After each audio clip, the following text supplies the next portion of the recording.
روزہ رکھنا کوئی ضروری نہیں ہے. یہ شب برات کے بات ذرا سمجھ لینا. میں نے پچھلے سال بیان کیا، الگ کیا. مولانا تقی صاحب نے بیان کیا، اس کے بارے میں الگ کیا. مولانا طارق جمیل صاحب نے بیان کیا، الگ کیا. کسی اور مولوی نے، لوگ حیران ہو گئے، ارے چھا کے ملن جو تھا دماغ خراب تھی چکا بابا. مولوی الگ کہہ رہے ہیں، الگ الگ ہر ایک نے کی تقریر یاد کی، ایک کی تقریر دوسرے سے مخالف ہے. مسئلہ ذرا سمجھ لینا.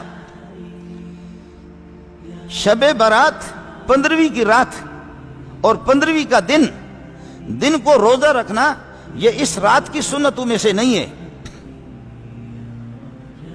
یہ اس رات کی سنتوں میں سے نہیں ہے کہ روزہ رکھنا سنت ہے، اس میں نہیں. آپ کو روزہ رکھنا ہے تو میں آپ کو طریقہ بتاتا ہوں. وہ یہ ہے کہ حدیث سے جس کا ثبوت ہے وہ یہ ہے کہ میرے نبی نے ہر مہینے میں ایام 20 کے روزے رکھے. 13 14 15 13 14 15 13 14 15. آپ کو روزہ رکھنا ہے تو ایام 20 کی سنت سمجھ کر کے روزہ رکھ لیں.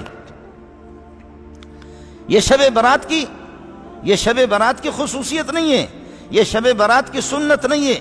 میرے نبی نے 15ویں کے دن کو روزہ رکھنا، اس بارے میں کوئی ایسی حدیث نہیں ہے.